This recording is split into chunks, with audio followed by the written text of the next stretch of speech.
Ayah pria ini telah meninggal selama 15 tahun, tetapi pagi ini ia menerima warisan tak terduga dari ayahnya. Penasaran, ia membukanya dan melihat. Itu adalah patung es penguin. Ia dengan hati-hati meletakkan penguin itu di atas meja. Satu panggilan telepon kemudian, penguin itu secara ajaib hidup kembali. Tetapi ketika ia berbalik lagi, penguin itu telah menghilang. Saat ia bertanya-tanya, sebuah panggilan aneh menariknya. Dia perlahan-lahan berbalik. Ya ampun, ini adalah penguin hidup. Pria itu dengan hati-hati mendekati penguin. Ia menyentuhnya dengan tangannya. Setelah memastikannya hidup, dia mengambilnya dalam pelukannya. Namun, penguin itu tidak terpengaruh. Dia memberinya hadiah.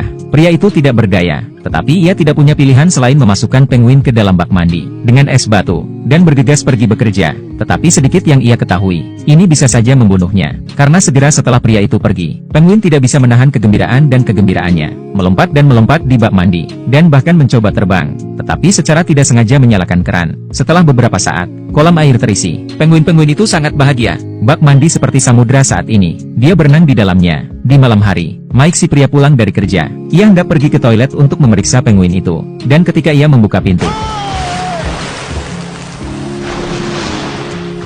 berkat tangan Mike yang cepat, dia tidak tersapu oleh air. Tetapi hal itu hampir membunuhnya. Tetapi kemudian penguin itu memberinya hadiah lain. Mike tidak tahan lagi. Ia memutuskan untuk mengusir penguin itu. Ketika ia menghubungi banyak organisasi, dan tidak ada satupun dari mereka yang bisa mengambil penguin itu. Tidak ada yang bisa ia lakukan. Mike tidak punya pilihan selain melawan penguin sampai akhir yang pahit. Dan begitulah adanya. Mike dan penguin saling menatap satu sama lain. Malam telah berakhir. Keesokan paginya,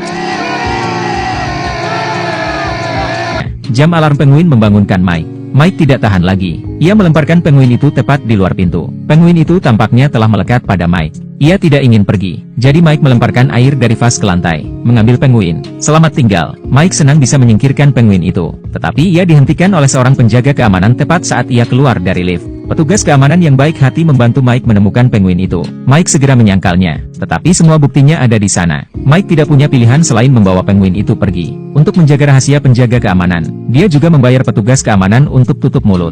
Itu adalah sebuah kerugian. Penguin itu tidak dikirim pergi dan dia kehilangan uang. Tetapi kemudian ada kejutan. Seekor penguin mematahkan hati Mike. Kemudian 5 lagi datang. Penguin baru tidak malu-malu. Beberapa datang mencari makanan mereka sendiri. Beberapa pergi untuk berendam di toilet terlebih dahulu. Kelompok penguin ini sangat pandai memecah rumah. Berhadapan dengan penguin-penguin ini, Mike mengalami kesulitan. Dan saat itulah, mantan istri Mike sedang berkunjung bersama anak-anaknya. Yang mengejutkan, anak-anak sangat menyukai penguin. Hal ini membuat anak-anak dan Mike semakin dekat. Sementara Mike menikmati momen kebahagiaan yang langka. Bel pintu berbunyi lagi. Kali ini adalah petugas pengawas hewan. Dia mengatakan kepada Mike bahwa dia bisa membawa penguin-penguin itu pergi. Tapi itu adalah kesempatan langka ketika Mike begitu bahagia dengan keluarganya. Ia tidak tega merusaknya. Jadi, ia meminta staf untuk kembali di lain hari. Putranya mendengar percakapan mereka. Ia membuat ayahnya bersumpah bahwa ia tidak akan pernah memberikan penguin-penguin itu. Mike harus setuju. Meskipun Mike tidak menyukai ruangan penguin. Tetapi kabar baiknya adalah, anak-anak secara sukarela datang kembali besok.